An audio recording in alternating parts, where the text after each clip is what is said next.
সকলকেই ধন্যবাদ আজকে উপস্থিত থাকার জন্য।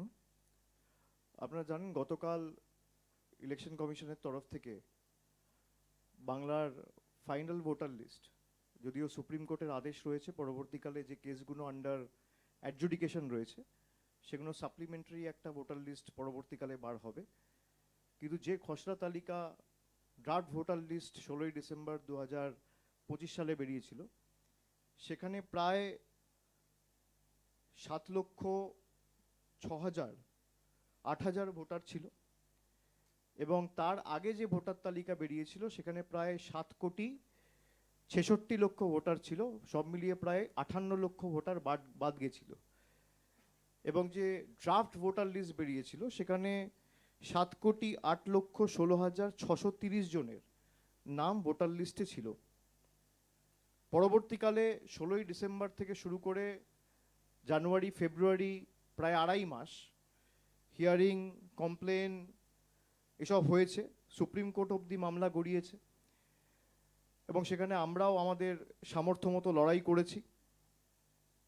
গতকাল যে লিস্ট রিলিজ হয়েছে, ইলেকশন কমিশন বা সিইওর অফিস থেকে যে নোটিফিকেশনটা জারি করা হয়েছে সেখানে যে তথ্য দেওয়া হয়েছে যে সব মিলিয়ে টোটাল অ্যাডিশন গত আড়াই মাসে, তার মানে ফর্ম 6 বা ফর্ম 6A, যারা বাইরে থাকে তারা ফর্ম 6A ফিল আপ করবে, আর যারা নতুন ভোটার তারা ফর্ম 6 করবে।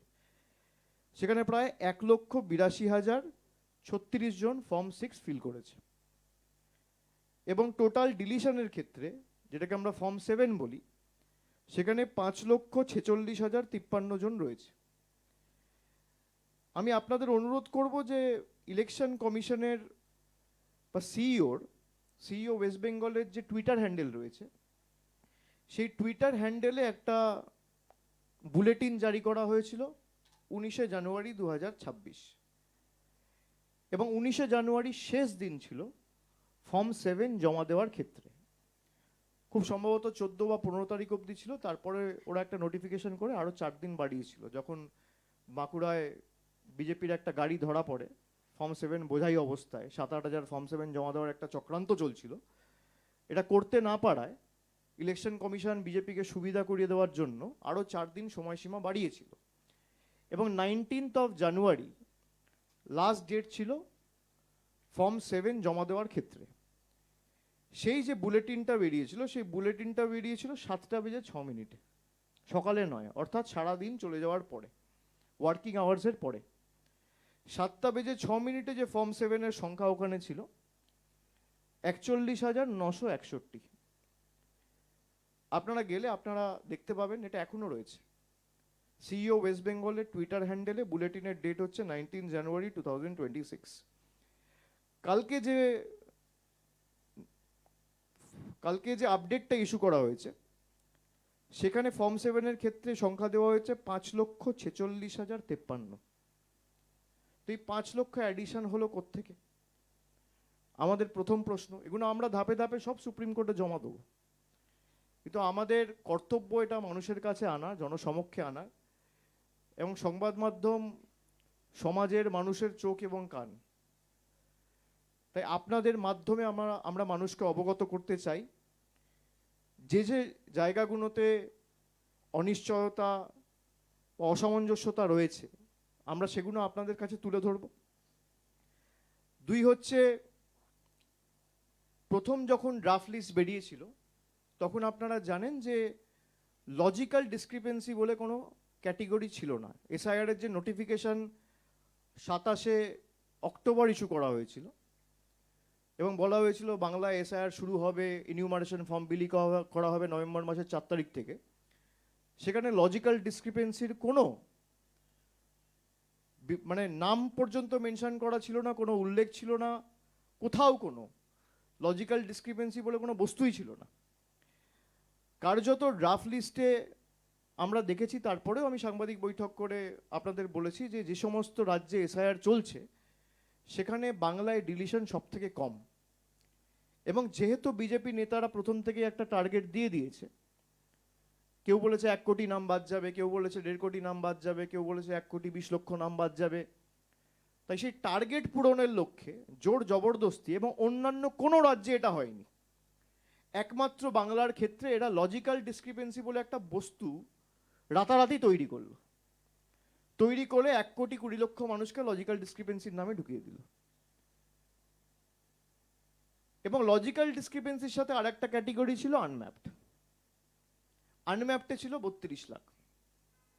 তো লজিক্যাল ডিসক্রিপেন্সি বলে যখন কিছু ছিলই না, আমরা পরবর্তীকালে ইলেকশন কমিশনের কাছে গিয়ে বললাম আপনি লিস্ট জনসমক্ষে আনুন, তারা আনতে রাজি হলো না। পরবর্তীকালে সুপ্রিম কোর্টের হস্তক্ষেপে সেই লিস্ট জারি করতে তারা বাধ্য হয়েছে। কার্যত 4-5 দিন লেটে করেছে, কিন্তু তাও সুপ্রিম কোর্টের হস্তক্ষেপের কারণে দেশের সর্বোচ্চ আদালতের আদেশ ছিল বলে তারা করেছে। 32 লক্ষ আনম্যাপড কেস বেড়ে গিয়ে রাতারাতি এখন আন্ডার অ্যাডজুডিকেশন হয়ে গেছে 60 লক্ষ কেস। যে সমস্ত কেস, আমি জানি না যারা এখানে সাংবাদিকরা উপস্থিত রয়েছেন আপনারা ভিতরে ঢুকে সাবজেক্ট বুঝে নির্বাচন কমিশন বা সিইওর অফিসে প্রশ্ন এখনো কেন করেননি। সুপ্রিম কোর্টে স্পষ্টত বলা হয়েছিল যে অমীমাংসিত যে কেসগুলো রয়েছে সেইগুলো জুডিশিয়াল অফিসারদের কাছে যাবে। 21 তারিখ রাত্রে ইআরওদের পোর্টাল বন্ধ করে দেওয়া হয়, ফ্রিজ করে দেওয়া হয় 21শে ফেব্রুয়ারি। এবং 21 তারিখের রাত্রের পর থেকে যে কেসগুলো 21 তারিখ অবধি হয়ে গেছে সেগুলো নিয়ে আর প্রশ্ন থাকবে না। 21 তারিখের পর থেকে যে কেসগুলো অমীমাংসিত রয়েছে সেই কেসগুলো জুডিশিয়াল অফিসারদের কাছে পাঠানো হবে, তারাই ফাইনাল অথরিটি। স্পষ্ট নির্দেশ ছিল। আপনারা যদি ঠিকমতো খোঁজ নেন, যারা এসআইআর এ যুক্ত, সিইও অফিসে যারা রয়েছে বা ইআরও যারা রয়েছে বা ডিইও হিসেবে যারা কাজ করছে বা এই ইআরও হিসেবে প্রত্যেকটা বিধানসভায় 20 জন 25 জন ইআরও রয়েছে, এমনকি বিএলও যারা রয়েছে, প্রায় 1 লক্ষ লোক তো এসআইআর এ কাজ করছে নির্বাচন কমিশনের অধীনে সুপ্রিম কোর্টের অর্ডারে। 14 লক্ষ কেস ছিল অমীমাংসিত। আমি আবার বলছি সংখ্যাটা 14 লক্ষ। এমন 14 লক্ষ কেস ছিল অমীমাংসিত, বাকিগুলো সব তার নিষ্পত্তি হয়ে গেছিল। ইআরও এইআরও লেভেলে তারা সমাধান বা প্রতিকার করেছিল, কোনটা ইনএলিজেবল আর কোনটা এলিজেবল তারা ঠিক করেছিল। তারাই কোয়াসি জুডিশিয়াল অথরিটি, তারাই ফাইনাল অথরিটি, তারাই ঠিক করেছিল। কোন জাদুকাঠির বলে রাতারাতি 1 সপ্তাহের মধ্যে এই 14 লক্ষ কেস বেড়ে 60 লক্ষ হলো। যার মীমাংসা হয়ে গেছে 21 তারিখে পোর্টাল ফ্রিজ হওয়ার আগে অবধি, সেই কেসগুলো কার অঙ্গুলি হেলনে, জোর জবরদস্তি, কাদের কথায়, কাদের অঙ্গুলি হেলনে, কাদের চাপে, কাদের বশ্যতা স্বীকার করে এই বাড়তি 46 লক্ষ কেস আপনি আন্ডার অ্যাডজুডিকেশনে ঢোকালেন। এটা আমার দ্বিতীয় প্রশ্ন। আমার তৃতীয় প্রশ্ন, কালকে আমি দেখলাম সিইওকে আপনারা প্রশ্ন করেছেন, উনি বলছেন কারোর নাম যদি বাদ গিয়ে থাকে বা কাউকে যদি মৃত দেখিয়ে দেওয়া হয় ছোটখাটো ব্যাপার। 160 জন মারা গেছে, ওনার কাছে ছোটখাটো ব্যাপার। অন্তঃসত্ত্বা মহিলাকে 7 ঘন্টা 8 ঘন্টা লাইনে দাঁড় করিয়ে রাখছে, ওনার কাছে ছোটখাটো ব্যাপার। 80 বছরের বয়স্ক মানুষ, 85 বছরের মহিলা স্ট্রেচারে করে হিয়ারিংয়ে নিয়ে আসতে হয়েছে, ওনার কাছে ছোটখাটো ব্যাপার। আমার কাছে লিস্ট রয়েছে, আমি কাল রাত থেকে এক ডাকে অভিষেকে ফোন পেয়েছি, 243 জন আমাকে ফোন করেছে। আপনাদের এই লিস্ট আমি দিয়ে দেবো। এই 243 জন বেঁচে রয়েছে, সবাইকে মৃত দেখিয়ে দেওয়া হয়েছে। এখনো পর্যন্ত আমি যে খবর পেয়েছি সংখ্যাটা তো বাড়বে, কমবে না। এখনো তো 24 ঘন্টা হয়নি, কাল সারাদিন ওয়েবসাইট জ্যাম ছিল। এখনো পর্যন্ত 243 জন এমন হয়েছে, এমন রয়েছে বাংলা এবং বিভিন্ন জেলা জুড়ে। কারোর দক্ষিণ 24 পরগনায় বাড়ি, কারোর উত্তর 24 পরগনায় বাড়ি, কারোর নদিয়ায় বাড়ি, কারোর বর্ধমানে বাড়ি, কারোর কুচবিহারে বাড়ি। এত লোককে মৃত দেখিয়ে দেওয়া হলো রাতারাতি, ওনার কাছে ছোটখাটো ব্যাপার। ভারতের জন্য বিশ্বকাপ এনেছে দেশের মহিলা ক্রিকেট টিম, এবং যার অবদান সব থেকে বেশি, বাংলার রিচা ঘোষ, তাকে দিয়ে দেওয়া হয়েছে আন্ডার অ্যাডজুডিকেশন। মনোজ আগরওয়ালের জন্য ছোটখাটো ব্যাপার। তাহলে ওয়ার্ল্ড কাপ ট্রফিটাও তো আন্ডার অ্যাডজুডিকেশন, তাই নয় কি? অমর্ত্য সেনকে আপনি হিয়ারিং নোটিশ পাঠাচ্ছেন, তাহলে নোবেল প্রাইজটাও তো আন্ডার অ্যাডজুডিকেশন। মোহাম্মদ শামিকে আপনি হিয়ারিং নোটিশ পাঠাচ্ছেন, তার অবদানের কারণে জেতা ওয়ার্ল্ড কাপও তো তাহলে আন্ডার অ্যাডজুডিকেশন। রাজ্য সরকারের মন্ত্রী, আমি সকালে উঠে শুনছি শশী পাজা, তার নাম আন্ডার অ্যাডজুডিকেশন। রাজ্য সরকারের চিফ সেক্রেটারি, তার নাম আন্ডার অ্যাডজুডিকেশন। ঠিক করবে কে? নরেন্দ্র মোদী, অমিত শাহ আর জ্ঞানেশ কুমার, যারা দশকের পর দশক এই বাংলায় রয়েছে। তাদের ভোটাধিকার, মৌলিক অধিকার কেড়ে নেওয়া, খালি ভোট দেয়নি বলে বিজেপিকে। এরকম একাধিক প্রশ্ন তো আমাদের রয়েছে। আমি খালি আপনাদের একটা ভিডিও দেখাবো, ভিডিওটা চালাও। हम पहले डिटेक्ट करेंगे, डिलीट करेंगे और फिर डिपोर्ट करेंगे। यारे যদি 50 লাখ বাদ যায়, এখানে 1,25,00,000 বাদ যাবে।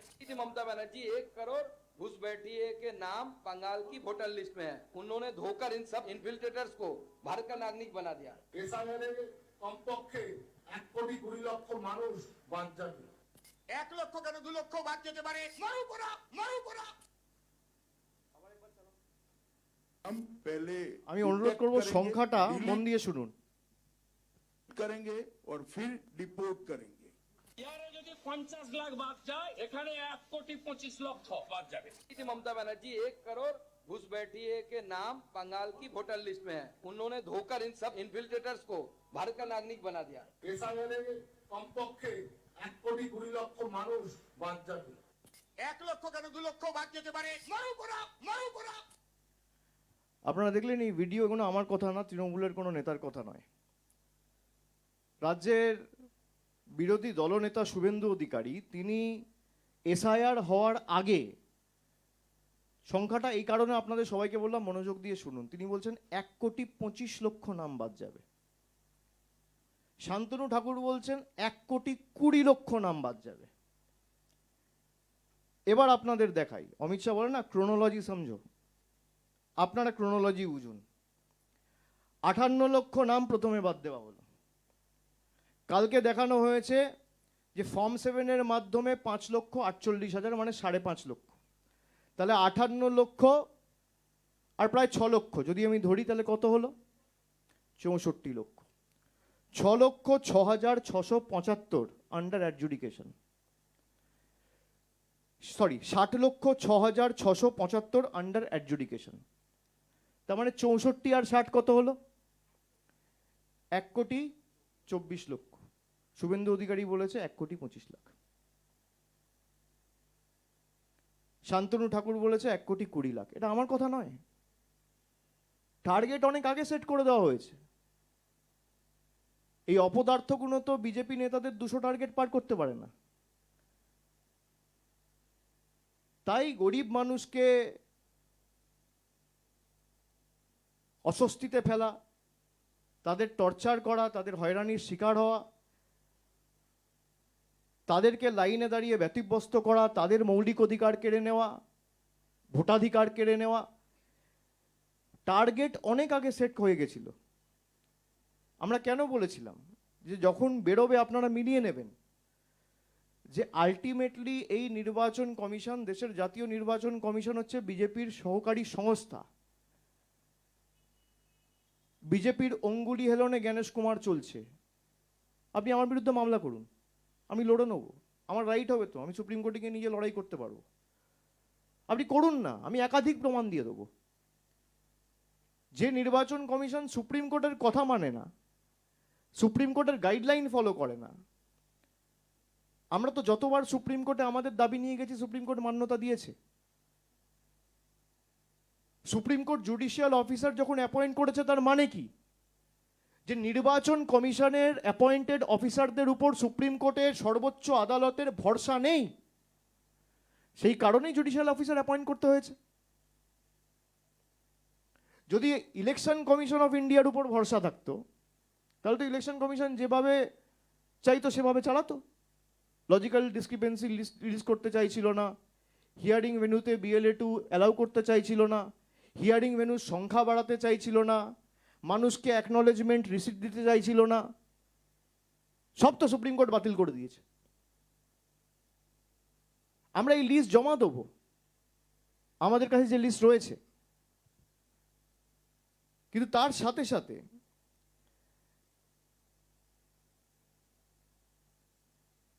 আমি যেমন আপনাদের বললাম রিচা ঘোষের কথা, শশী পাঁজার কথা, এরকম একাধিক, যেমন আমাদের রাজ্যসভার আরেকজন প্রতিমন্ত্রী রয়েছে গোলাম রাব্বানি, তার নাম আন্ডার অ্যাডজুডিকেশন দেওয়া হয়েছে। এছাড়া আমডাঙ্গার 3বারের বিধায়ক রফিকুর রহমানের নাম আন্ডার অ্যাডজুডিকেশন দেখানো হয়েছে। কুমারগঞ্জের বিধায়ক তোরাফ হোসেনের নাম আন্ডার অ্যাডজুডিকেশন দেখানো হয়েছে। চণ্ডীতলার বিধায়ক আকবর আলী খন্দকার তৃণমূলের জন্মলগ্ন থেকে তৃণমূলের সাথে ছিল, তিনি আজকে আমাদের মধ্যে নেই, শ্রীরামপুরের MP ছিল। সেই আকবর আলী খন্দকারের স্ত্রী চণ্ডীতলার বিধায়ক সদস্যা সাথী খন্দকারের নাম আন্ডার অ্যাডজুডিকেশন দেখানো হয়েছে। বীরভূমের জেলা পরিষদের সভাধিপতি কাজল শেখের নাম আন্ডার অ্যাডজুডিকেশন দেখানো হয়েছে। সন্দেশখালী 1 নম্বর ব্লকের বর্তমান BDO সায়ন্তন সেন, তার নাম আন্ডার অ্যাডজুডিকেশন দেখানো হয়েছে। ময়নাগুড়ির কর্মরত BDO প্রসঞ্জিৎ কুণ্ডুর নাম আন্ডার অ্যাডজুডিকেশন দেখানো হয়েছে। এরকম একাধিক কেস। এবং আমি আপনাদের প্রথমেই যেটা বললাম যে 19শে জানুয়ারির যে নোটিফিকেশনটা বা বুলেটিনটা, এটার সাথে যদি আপনারা কালকের প্রেস রিলিজটা ম্যাচ করে দেখেন, যেখানে দিনের শেষে ওরা বলেছিল 41,000 ফর্ম 7 পড়েছে, আর কালকে ওরা প্রেস রিলিজ করে নোটিফিকেশন ইস্যু করে বলছে যে ফর্ম 7-এর সংখ্যা 5,48,000। এটা আমি না, ওরা যে রিলিজ করেছে তার মধ্যে ব্র্যাকেটে ফর্ম 7 বলে লেখা রয়েছে, আপনারা নিশ্চয়ই সেটা দেখেছেন। ফর্ম 6-এ যদি আসি, মানে নতুন ভোটার, সেখানে আপনারা দেখবেন যে 19 তারিখের যে নোটিফিকেশনটা ছিল,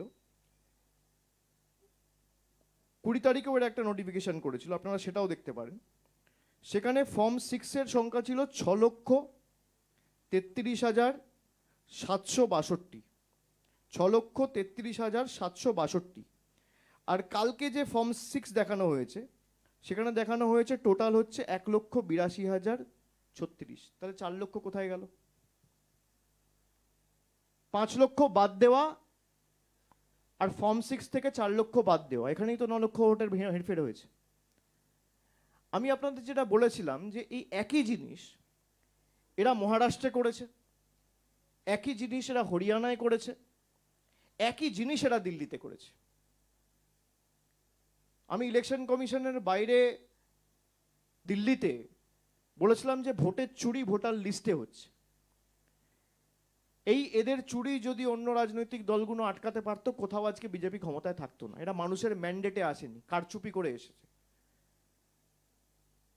চুরি করে এসেছে। এই কারণেই SIR-কে আমরা বলেছিলাম সাইলেন্ট ইনভিজিবল রিগিং, চুপি চুপি ভোটের কারচুপি। 1, 2, 4টে কেস তো নয়, এখনো 24 ঘন্টা হয়নি, আমার কাছে 242 জন ফোন করেছে, 1000 হবে।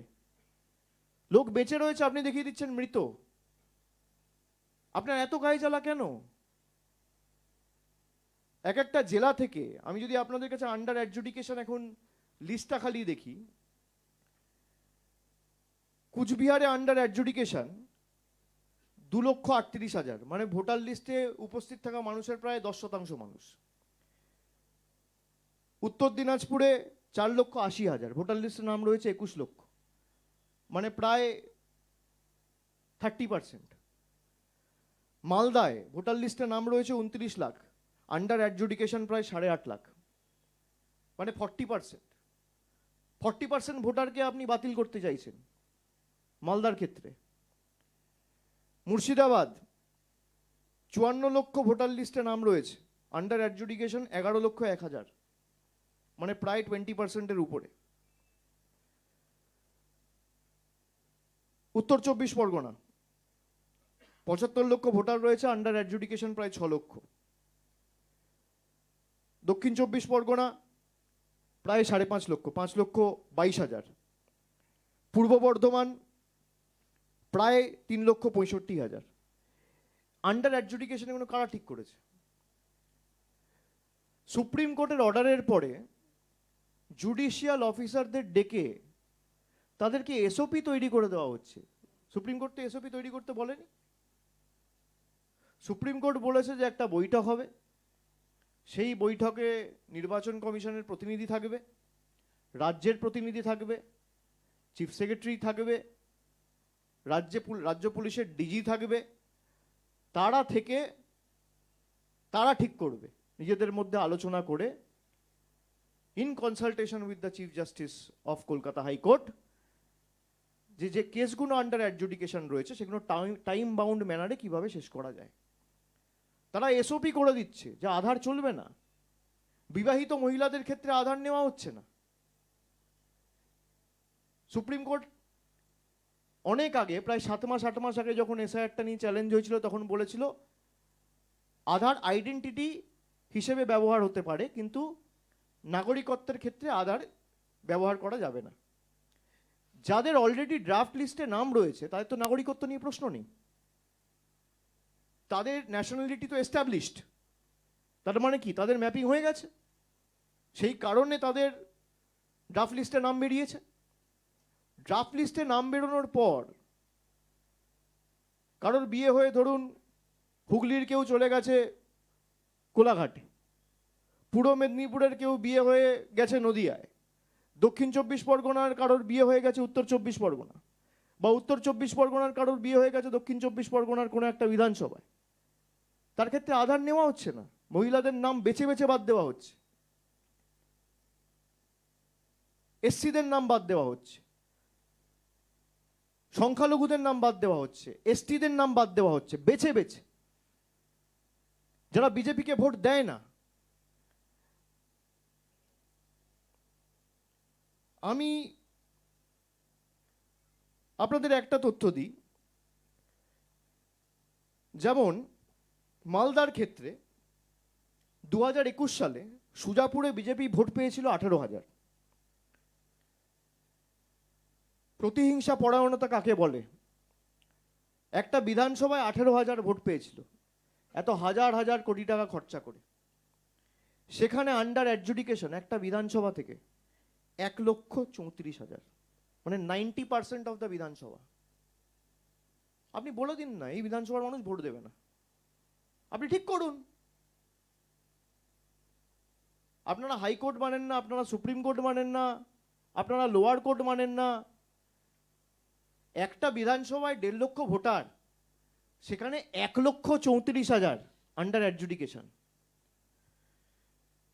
রতুয়া বিজেপি ভোট পেয়েছিল 57,000, under adjudication 1,04,000।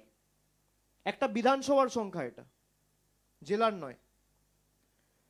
Malatipur BJP vote পেয়েছিল 36,156, আন্ডার অ্যাডজুডিকেশন 94,737।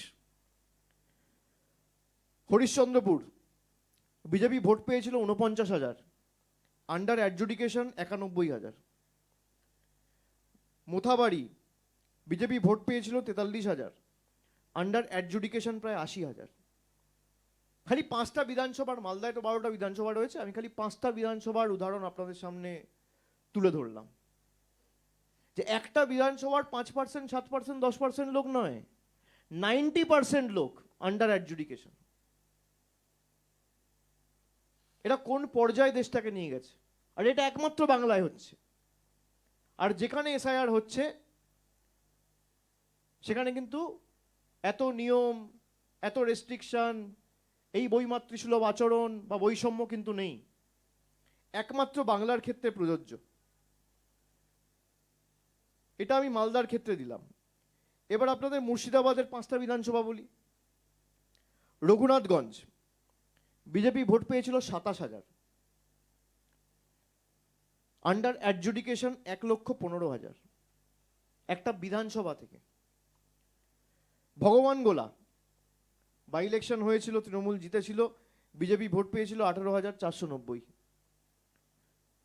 বদলা নিতে 1,10,000 মানুষকে আন্ডার অ্যাডজুডিকেশন রাখা হয়েছে। শামশেরগঞ্জ 1,08,400 লোককে আন্ডার অ্যাডজুডিকেশন রাখা হয়েছে। সুতি 1,04,980 জনকে আন্ডার অ্যাডজুডিকেশন দেখানো হয়েছে। লালগোলা 1 লক্ষ মানুষকে আন্ডার অ্যাডজুডিকেশন দেখানো হয়েছে। কোনোটা 80% অফ দ্য বিধানসভা, কোনোটা 78%, কোনোটা 75%, কোনোটা 70%, কোনোটা 60%। একটা বিধানসভায় মেরে কেটে 1.5 থেকে 2 লাখ লোক থাকে। 80% পোল হলে 1,60,000 লোক ভোট দেয়। 2 লাখ লোক যদি থাকে সেই বিধানসভায়, তার মধ্যে 1.5 লাখ লোককে রাখা হচ্ছে আন্ডার অ্যাডজুডিকেশন। নির্বাচন কমিশন তো বললো না কজন রোহিঙ্গা ধরা পড়েছে, কজন বাংলাদেশি ধরা পড়েছে, সব বড় বড় ভাষণবাজি করছিল। আজকে তো এদের উচিত প্রকাশ্যে নিঃশর্তে সামনে জনসমক্ষে এসে কান ধরে উঠবস করে বাংলার মানুষের কাছে ক্ষমা চাওয়া। আমাদের বাংলাদেশি বাংলাদেশি বলে তো দাগিয়ে দিয়েছিল। যেখানেই বাঙালিরা যাচ্ছিল অত্যাচার করছিল, বাংলায় কথা বললে বলা হচ্ছিল বাংলাদেশি। এদের নেতারা বলেছে বাংলা বলে কোনো ভাষা নেই, বাংলার অস্তিত্ব কার্যত অস্বীকার করেছে। এতটাই রাগ এদের বাংলার উপর। আর সিপিএম যখন বলে যে তারা নাকি বিজেপির বিরুদ্ধে লড়াই করছে, তৃণমূল লড়ছে না, আপনি দেখুন না একই সাথে তো দুটো নির্বাচন, কেরালার নির্বাচন, বাংলার নির্বাচন, একই মাসে হবে, একই বছরে হবে, একই সময়ে হবে। তা যারা অভিযোগ করছে তাদের ভূমিকা কি ছিল গ্রাউন্ডে, কোর্টে? বিজেপি কেরালার নাম ক্লিয়ার করে দিল, কেরালাম, আমার তাতে আপত্তি নেই, হোক। কিন্তু 2018 সালে আমরা মন্ত্রিসভায় ক্লিয়ার করে কেন্দ্রের কাছে সেই প্রস্তাব পাঠিয়েছি, আজকে 8 বছর অতিক্রান্ত, বাংলার নাম তো ক্লিয়ার করলো না।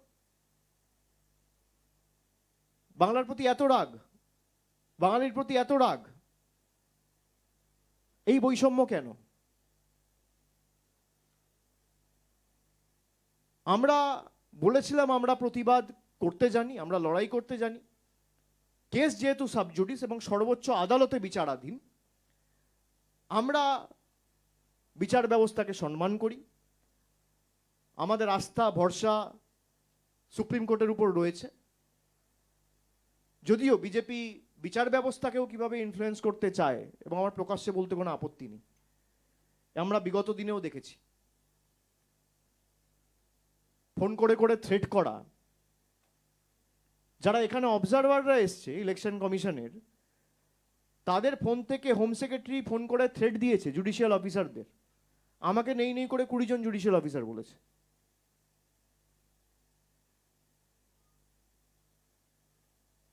কে এখতিয়ার দিয়েছে? খুব গায়ে লেগেছে। 2024-এ হেরেছেন, 2023-এর পঞ্চায়েতে হেরেছেন, 22-এর পুরসভায় হেরেছেন, 24 থেকে 25 অব্দি যে 12টা উপনির্বাচন হয়েছে সবকটায় হেরেছেন, 21-এ হেরেছেন। 26-এ আপনাদের আসন সংখ্যা 50-এর নিচে যাবে। আমি 1 বছর আগে যা বলেছিলাম আজও তাই বলছি। এসআইআর করুন আর এফআইআর করুন, দম থাকলে মানুষের ময়দানে বিচার হবে, জনগণের আদালতে বিচার হবে। আসুন, কোর্টেও আপনাদের ষড়যন্ত্র ধোপে টেকেনি, আর মানুষের ময়দানেও জনগণের ময়দানেও টিকবে না।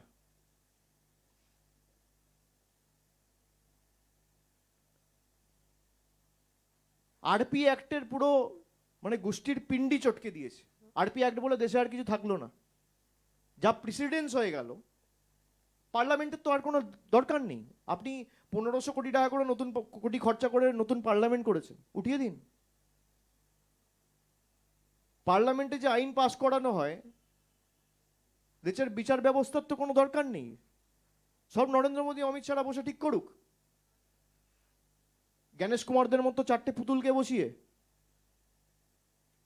অন্যরা প্রতিবাদ প্রতিরোধ করেনি, কষ্ট হয়েছে, হয়তো হজম করেছে।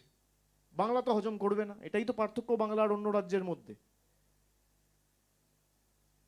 আরপি অ্যাক্ট এম্পাওয়ার করছে ইআরওকে, এইআরওকে, আর আপনি একটা পিছনে করে গুজে দিচ্ছেন মাইক্রো অবজারভার। তাহলে আপনি সব জায়গায় লাগান। কই অন্যান্য জায়গায় তো মাইক্রো অবজারভার নেই, রাজস্থানে নেই, গুজরাটে নেই, উত্তরপ্রদেশে নেই, বাংলায় কেন? বাঙালির নাম কাটতে হবে।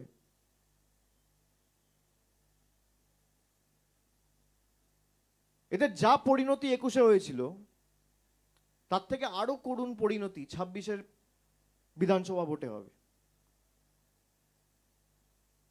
আর আমরা তো বারে বারে বলে এসেছি যে আপনি সময় নিয়ে করুন না। এই 2 মাসের প্রক্রিয়া তো টানতে টানতে 4 মাস লাগলো, তাও এখনো লিস্ট বেরোয়নি। আপনি 2 বছর ধরে এসআইআর করতেন, কেউ তো বারণ করেনি। আপনি যাদেরকে আন্ডার অ্যাডজুডিকেশন রেখেছেন, এদের ভোট তো আপনিও পেয়েছেন। তাদের নাম যদি ডিলিট হয়, তাদের নাগরিকত্ব যদি অবৈধ হয়, আপনার প্রধানমন্ত্রী পদও তো অবৈধ, দেশের কেন্দ্রের সরকার তো অবৈধ। আমাদের তো নির্বাচন এমনি 26 সালে হবে। আপনি যে 3 বছর থাকবেন, তাহলে আপনি অবৈধ, আপনার এক্সপায়ারি ডেট তো হয়ে গেছে, আপনি তো ছাড়ছেন না। মানুষ অবৈধ, আপনি বৈধ, বাহ। বাংলায় 60 কোটি লোক যদি আন্ডার অ্যাডজুডিকেশন থাকে, আপনার প্রধানমন্ত্রিত্ব পদও আন্ডার অ্যাডজুডিকেশন থাকা উচিত।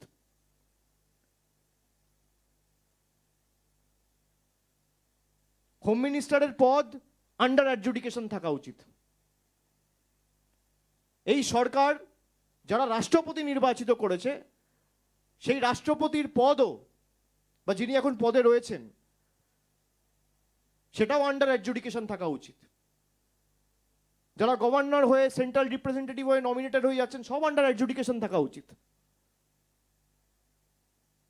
মানুষকে আপনি আন্ডার অ্যাডজুডিকেশন রাখবেন আর নিজে ফুর্তিতে ঘুরে বেড়াবেন। অন্য রাজ্যের মানুষ আপনার ফাঁদে পা দেবে, বাংলার মানুষ পা দেবে না। এই কারণেই বাংলা 4টে রাজ্য থেকে আলাদা।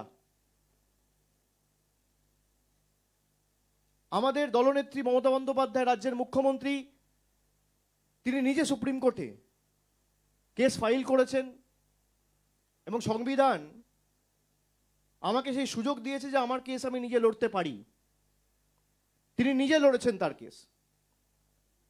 দেশের সর্বোচ্চ আদালতে তিনি নিজে সশরীরে উপস্থিত হয়ে সাধারণ মানুষের জন্য প্রশ্ন করেছেন। গত ফেব্রুয়ারি মাসে সে চিত্র আপনারা সবাই দেখেছেন। অন্যান্য যে বিরোধী দলের নেতা নেত্রীরা আছে, না আছে রাস্তায়, না আছে কোর্টে, না আছে পার্লামেন্টে, কোথাও নেই। খালি টিভি চ্যানেল আর সোশ্যাল মিডিয়ায় যত বিপ্লব। মমতা বন্দ্যোপাধ্যায়ের দাবি, তৃণমূলের দাবিকে তো সুপ্রিম কোর্ট মান্যতা দিয়েছে। আমরা হিয়ারিং ভেন্যুর সংখ্যা বাড়াতে বলেছিলাম, ডিসেন্ট্রালাইজ করতে বলেছিলাম, করেছে। লজিক্যাল ডিসক্রিপেন্সি লিস্ট করতে বলেছিলাম, পাবলিশ করতে বলেছিলাম, করেছে। সুপ্রিম কোর্ট বলেছে যে কোথাও একটা নির্বাচিত সরকার এবং দেশের নির্বাচন কমিশন, একটা কনস্টিটিউশনাল বডি, দুজনের মধ্যে একটা অবিশ্বাসের পরিবেশ তৈরি হয়েছে, সেখানে জুডিশিয়াল অফিসারদের অ্যাপয়েন্ট করা হবে এবং তারাই ঠিক করবে। যে হারে জুডিশিয়াল অফিসাররাও তো মানুষ, ওদের কাছে তো কোনো জাদুকাঠি নেই বা সফটওয়্যার নেই।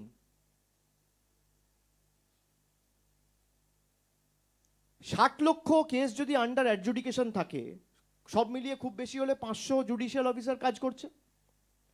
একদিনে 20 থেকে 30টা করে কেস যদি করা হয়, তাহলে 500 জুডিশিয়াল অফিসার খুব বেশি হলে দিনে 10 থেকে 15,000 কেস করবে। আমি 20,000 ধরে নিলাম। তাহলে 60 লক্ষ কেস ক্লিয়ার করতে কতদিন লাগবে? নেই করে 4 মাস। এটা মার্চ, এপ্রিল, মে, জুন। তাহলে ইলেকশন হবে কি করে? বিজেপি চায় না ইলেকশন হোক। বিজেপির একটা অংশ বিচার ব্যবস্থাকে ব্যবহার করে নির্বাচন পেছাতে চায়। তার কারণ এরা জানে যদি নির্বাচনে যাই ভোকাট্টা হয়ে যাব। বিজেপির মিছিল মিটিংগুলো দেখুন না, এসআইআর ওখানে হয়েছে, যত ডিলিশন ওখানে, যাও 2-4 জন ছিল, কেউ নেই।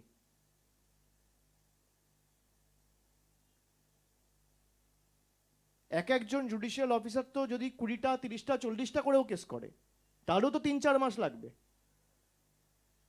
আর নির্বাচন প্রক্রিয়া যদি আপনাকে 5 তারিখের মধ্যে মে মাসের কমপ্লিট করতে হয়, তাহলে আপনাকে খুব বেশি হলে 20 তারিখের মধ্যে নির্বাচন ঘোষণা করতে হবে। আজকে 1 তারিখ, 20 দিনের মধ্যে কি 60 লক্ষ কেস ক্লিয়ার করা যায়? কোন জাদুকাঠি আছে?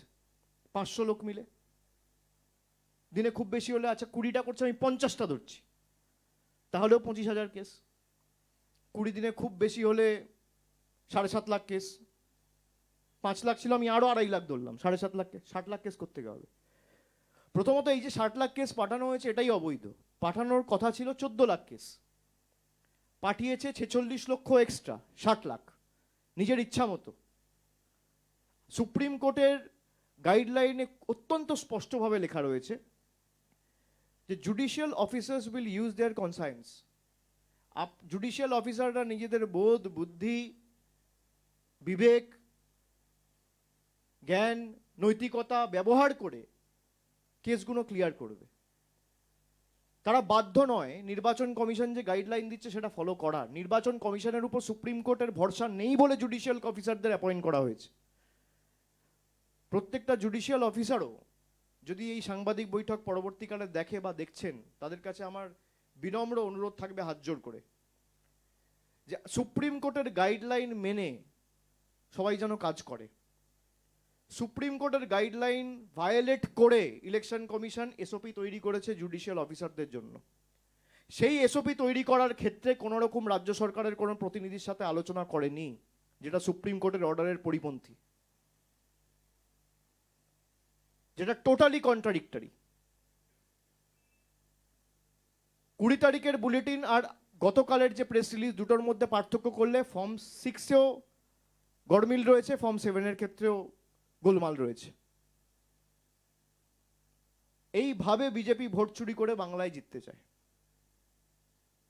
চুরি তো আমরা আটকেছি, হাতে নাতে ধরেছি, কিন্তু এই যে বেঞ্চমার্ক সেট করে দেওয়া হয়েছিল 1,25,000, আর বিজেপির জ্ঞানেশ কুমার, অমিত শাহর অঙ্গুলি হেলনে দেশের নির্বাচন কমিশন কার্যত এত বড় একটা সংস্থাকে ধ্বংস করে দিয়েছে।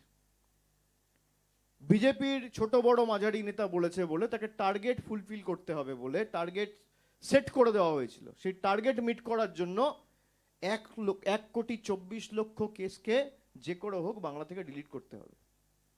তার মধ্যে 64 লাখ করে দিয়েছে, আর 60 লাখ আন্ডার অ্যাডজুডিকেশন রয়েছে। আমাদের কাছে কিছু বেসিক তথ্য আছে, আমরা আজকে সামনে আনবো না, দরকার হলে সুপ্রিম কোর্টে জমা দেব। যেখানে আমরা যখন মিটিং করতে গেছিলাম জ্ঞানেশ কুমারের সাথে, তিনি স্পষ্টত বলেছিল, এবং আমাদের কাছে তার প্রুফ রয়েছে, যে যদি একবার কারো নাম ড্রাফট লিস্টে উঠে যায় তার নাম আর কোনোভাবে ডিলিট করা যাবে না। তার কারণ তার ম্যাপিং হয়ে গেছে, তার নাগরিকত্ব নেওয়ার প্রশ্ন নেই। এবার হতে পারে কারোর একটা ডকুমেন্টেশনের সমস্যা রয়েছে, যেমন লজিক্যাল ডিসক্রিপেন্সির ক্ষেত্রে নামের পদবীর ক্ষেত্রে অনেককে ডাকা হয়েছে, সেগুলো কাগজপত্র সাপেক্ষ জমা করে দেবেন, সেগুলো মিটে যাবে। সে একটা প্যান কার্ড দেখিয়ে দেবে, বা কারোর কাছে পাসপোর্ট থাকলে পাসপোর্ট দেখিয়ে দেবে, বা অ্যাডমিট কার্ড থাকলে অ্যাডমিট কার্ড দেখিয়ে দেবে, জমি জায়গার কাগজ থাকলে সেটা দেখিয়ে দেবে, মিটে যাবে। নাম থাকার পরেও, ম্যাপিং হয়ে যাওয়ার পরেও যদি আপনি ডিলিট করেন, আপনি মিটিংয়ে যেগুলো বলেছিলেন জ্ঞানেশবাবু, সব কিন্তু তৃণমূলের হাতে রয়েছে। প্রকাশ্যেও আনবো, সুপ্রিম কোর্টেও জমা দেবো, ওয়ার্ন করে দিয়ে গেলাম আজকে। পালানোর পথ খুঁজে পাবেন না। যারা ভাবছেন অতি চালাকের গলায় দড়ি, বেশি চালাকি করতে যাবেন না। আমাদের দুর্বল ভাবার কোনো কারণ নেই, আমাদের সৌজন্য তো আমাদের দুর্বলতা নয়। আপনি যে ভাষায় বোঝেন আমরা সে ভাষায় জবাব দিতে জানি।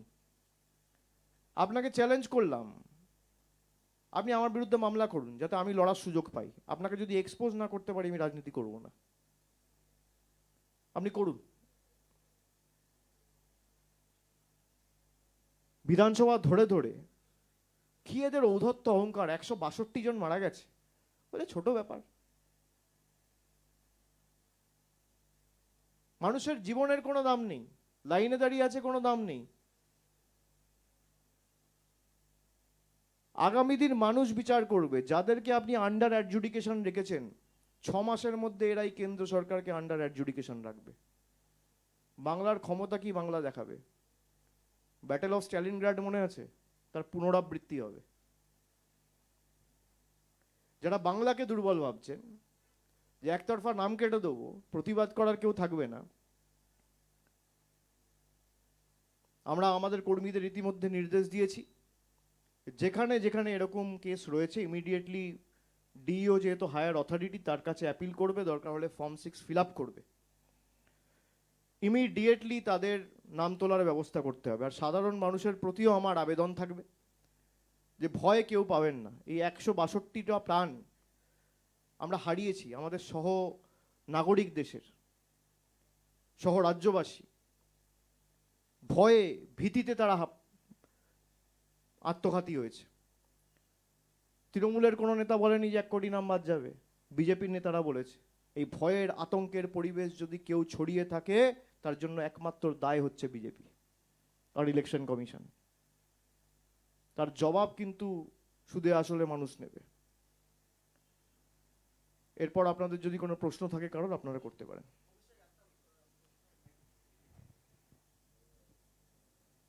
আচ্ছা, আমি তো অলরেডি অনেক কিছু বলে দিয়েছি, হ্যাঁ, তার যদি এর বাইরে কিছু থাকে তাহলে করবেন। এই আমার প্রশ্ন হচ্ছে, অলরেডি তো বিচারাধীন এই বিষয়টা, এই নতুন ভোটারদের যারা অ্যাপ্লাই করেছিল 5 লাখের কাছাকাছি, কিন্তু 1 লাখের সামান্য বেশি নাম উঠেছে, এই বিষয়টাও কি আপনারা আদালতে তুলবেন? নিশ্চয়ই।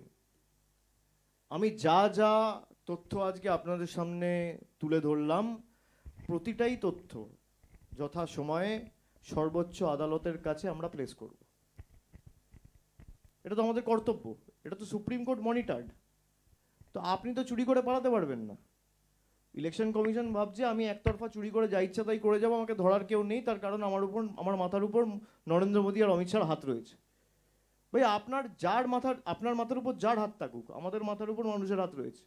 গণতন্ত্রের দেখি না দেশের প্রধানমন্ত্রী, স্বরাষ্ট্রমন্ত্রী, নির্বাচন কমিশন বেশি ক্ষমতাশালী না সাধারণ মানুষ বেশি ক্ষমতাশালী? যতবার গেছে ইলেকশন কমিশনই মুখ থুবড়ে পড়েছে। এটা তো মাধ্যমিকের অ্যাডমিট কার্ডও নিচ্ছিল না, সুপ্রিম কোর্ট বলেছে নিতে বাধ্য হয়েছে। আধার কার্ড নিচ্ছিল না, বলে দেওয়ার পরও এখনো আধার কার্ড রিজেক্ট করছে ম্যাপড কেসেসে। তো এইগুলো সবই আমরা সুপ্রিম কোর্টের কাছে, সর্বোচ্চ আদালতের কাছে উপস্থাপিত করব। অভিষেক, আপনি একটু আগে যেটা বললেন যে বিজেপির একটা অংশ চাইছে, আপনার অভিযোগ যে সঠিক সময়ে যাতে নির্বাচন না হয়, নির্বাচন পিছোয়। তো এর আগেও যেরকম বেশ কিছু নির্দিষ্ট পয়েন্ট আপনারা আদালতের গোচরে এনেছেন, এবং সেই অনুযায়ী অনেকগুলো ক্ষেত্রে আমরা দেখেছি যে আদালত আপনাদের যে বক্তব্য ছিল সেই অনুযায়ী সদর্থক নির্দেশ দিয়েছে। এই মুহূর্তে দাঁড়িয়ে এই বিষয়টা মাথায় রেখে আপনারা কি সুপ্রিম কোর্টের দৃষ্টি আকর্ষণ করতে চাইছেন নির্দিষ্টভাবে? সেক্ষেত্রে কি ধরনের হস্তক্ষেপ বা কি ধরনের এক্সপেকটেশন সুপ্রিম কোর্টের কাছে আপনাদের থাকতে পারে? না, সুপ্রিম কোর্টের অর্ডারে অত্যন্ত স্পষ্টত বলেছে, খুব সম্ভবত 20 তারিখে যে অর্ডারটা সুপ্রিম কোর্ট পাস করেছিল, সেখানে বলেছিল যে our only concern is the disputed cases should be completed in a time bound manner. এবার আমার যতটুকু শেষ 10 দিনে দেখে মনে হয়েছে যে 500 জুডিশিয়াল অফিসার যদি এর সাথে যুক্ত থাকে এবং এক এক দিনে 20টা, 30টা, 40টা করে কেস তারা ক্লিয়ার করে, তাহলে 60, যদি 14 লক্ষ হতো তাহলে হয়তো 20 দিনে হয়ে যেত, যেটা অ্যাকচুয়ালি পাঠানোর কথা, কিন্তু তা তো পাঠায়নি। সেটাও আমরা মেনশন করব সুপ্রিম কোর্টে। কিন্তু যেহেতু 60 লক্ষ এখন আন্ডার অ্যাডজুডিকেশন রয়েছে, এই 60 লক্ষ কেস যদি এদেরকে কমপ্লিট করতে হয় তাহলে তো 3-4 মাস পেরিয়ে যাবে। সেক্ষেত্রে নির্বাচন তো আপনার জুলাইতে, অগস্টে হবে। ভোটার লিস্টের কাজ কমপ্লিট করতে করতে মার্চ, এপ্রিল, মে, জুন 4 মাস লাগবে। তারপর আপনার সাপ্লিমেন্টারি ভোটার লিস্ট বেরোবে, তারপর আপনার নির্বাচন হবে। নাহলে তো নির্বাচন হতে পারে না। অনেক বিধানসভা রয়েছে আপনি দেখবেন যেখানে 2000-4000 ব্যবধানে দলের প্রার্থীরা যেতে, এবং মহারাষ্ট্রের ক্ষেত্রে, হরিয়ানার ক্ষেত্রে, এদিকে দিল্লির ক্ষেত্রে অনেক প্রার্থী রয়েছে যেখানে 300, 400, 500 ভোটের ব্যবধানে জিতেছে। এক একটা বিধানসভা থেকে যদি আপনি 1 লক্ষ 1.5 লক্ষ আন্ডার অ্যাডজুডিকেশন করে দেন, এবার আমি তর্কের খাতিরে ধরলাম সেখানে 50% ক্লিয়ার হয়ে গেল, 75,000 ক্লিয়ার হয়ে গেল, 75,000 স্টিল আন্ডার অ্যাডজুডিকেশন, তারা তো ভোট দিতে পারবে না। তারা যদি ভোট না দিতে পারে তাহলে সেই আসনও তো অমীমাংসিত থাকা উচিত, তাই নয় কি? দুটো তো একসাথে হতে পারে না। তা এগুলো আমরা সর্বোচ্চ আদালতের কাছেও তুলব, আমরা আমাদের মতো আইনতও লড়বো, আর আমরা এই নিয়ে মাঠেও নামবো। 6 তারিখ মেট্রো চ্যানেলে মমতা বন্দ্যোপাধ্যায় নিজে এই নিয়ে প্রতিবাদ কর্মসূচি নিয়েছে, তিনি অবস্থান বিক্ষোভ এবং ধর্নায় দুপুর 2টো থেকে নিজে বসবেন। তারপরে পরবর্তী কর্মসূচি তিনি অ্যানাউন্স করবেন। 6 তারিখ, আগামী 6 তারিখ মেট্রো চ্যানেলে, মানে প্ল্যানেট ইস্ট যেটা, যেখানে মমতা বন্দ্যোপাধ্যায় অনশন করেছিলেন, সেই একই জায়গায় আমরা অলরেডি দলের তরফ থেকে একটা চিঠি অথরিটিসদের কাছে জমা করেছি। 6 তারিখ দুপুর 2টোয় তিনি অবস্থান বিক্ষোভে বসবেন এবং সেখানে দলের সর্বস্তরের প্রতিনিধি, দূরে যারা রয়েছে আমি সবাইকে আসার জন্য অনুরোধ করব না, তার কারণ এসআইআর চলছে এখন, এই আগামী 10-15 দিনও খুব গুরুত্বপূর্ণ। কিন্তু কলকাতার আশেপাশে পার্শ্ববর্তী জেলায় যারা রয়েছেন তারা আসবেন নিজের এলাকা সামলে, এবং পরবর্তী দলের কর্মসূচি 6 তারিখ সেখান থেকে মমতা বন্দ্যোপাধ্যায় নিজে ঘোষণা করবেন। অভিষেক, আমি অনুপম, আকাশ বাংলা থেকে। এর বাইরে একটা প্রশ্ন করছি, যা বলেছো সেটা হচ্ছে যে দেখা গেল এই যে এত চাপ সৃষ্টি করেছিল অরবিন্দ কেজরিওয়াল, সে লোকটা পুরো মানে টিমটা পুরোই নির্দোষ প্রমাণিত হলো, তো এটা নিয়ে তুমি কি বলবে? ইস্তফা দেওয়া উচিত নরেন্দ্র মোদী, অমিত শাহ, এবং আমি যতটুকু শুনেছি 500 পাতার ওই রাউজ এভিনিউ কোর্টের জাজ তিনি অর্ডার দিয়েছেন, এবং তিনি এটাও লিখেছেন বা এক্সপ্রেস করেছেন যে যারা তাকে অনৈতিকভাবে ফাঁসিয়েছে সেই তদন্তকারী সংস্থার নির্দিষ্ট অফিসারগুলোর বিরুদ্ধেও ব্যবস্থা নেওয়া উচিত। এই একই জিনিস তো সর্বত্র করে বেড়ায়, আমরা তো এটা প্রথম দিন থেকে বলে আসছি। আজকে দিল্লির মানুষ বুঝুক, আজকে জোর করে একটা মানুষকে জেলে ঢুকিয়ে সিটিং চিফ মিনিস্টার দুর্নীতিগ্রস্ত বলে দিনের পর দিন তাকে যেভাবে জনসমক্ষে, এবং মিডিয়ার একাংশ এর জন্য দায়ী, আপনারা নিজেরাও দায়ী, আপনারা কোনোদিন সঠিক খবরটা মানুষের কাছে উপস্থাপিত করেন না, এই জন্যই সবাইকে গদি মিডিয়া বলা হয়। আমি আপনাকে বলছি না, কিন্তু যেভাবে তার ব্যক্তিগত আক্রমণ, ক্যারেক্টার অ্যাসাসিনেশন, পার্টিকে দুর্নীতিগ্রস্ত, তার বিরুদ্ধে যে স্মিয়ার ক্যাম্পেইন চালানো হলো, আজকে সেটার যে ক্ষতি হলো সেই ক্ষতির ক্ষতিপূরণ কে দেবে? নরেন্দ্র মোদী দেবে না অমিত শাহ দেবে? যারা দিনের পর দিন তার বেল আটকে রেখেছে সেই জাজরাও তো একইভাবে দায়ী। আমি স্যালুট জানাই যে আমাদের বিচার ব্যবস্থায় এমন জাজেরা রয়েছে যারা এখনো এই সৎসাহস দেখায়, যারা সংবিধানের রীতিনীতি মেনে কাজ করে, যারা নিরপেক্ষতার সাথে নিজেদের ডিউটি ডিসচার্জ করে। আর এরকম লোকেরা রয়েছে বলেই সমাজটা বেঁচে রয়েছে। সত্য তো আজ নয় কাল জনসমক্ষে আসবেই, কিন্তু যাদের কারণে হয়েছে পরবর্তীকালে আপনি দেখবেন যে একই জিনিস ঝাড়খণ্ডের ক্ষেত্রেও এস্টাবলিশড হবে। সিটিং চিফ মিনিস্টারকে অ্যারেস্ট করা হয়েছিল, মানুষ তার রায় দিয়েছে, কিন্তু একই জিনিস আপনি দেখবেন আজকে হোক, 2 মাস পর হোক, 2 বছর পর হোক, এটা প্রতিষ্ঠিত। ইডি সিবিআই কোনোদিন বিজেপি শাসিত রাজ্যগুলোতে যায় না, আসামে যায় না, ত্রিপুরায় যায় না। এটা কি ধোয়া তুলসী পাতা? সবার তো শারদার নাম ছিল, আসামের চিফ মিনিস্টার নাম ছিল না? আমি চিঠি লিখেছি, সুদীপ্ত সেন নিজে লিখেছে, কবার ডেকেছে। যারা বিজেপিতে গেছে আপনি দেখুন, যাওয়ার পর একবার ইডি সিবিআই এদের ডেকেছে? আপনি কনভিক্ট করা বা এদের বিরুদ্ধে ব্যবস্থা নেওয়া, জেলে ঢোকানো এসব ছেড়ে দিন, একটা নোটিশ বা সামান পাঠিয়ে এদের জিজ্ঞাসাবাদ পর্যন্ত করা হয়নি। আমি বিজেপিতে গেলে ধোয়া তুলসী পাতা, আর যদি না যাই আমি দুর্নীতিগ্রস্ত।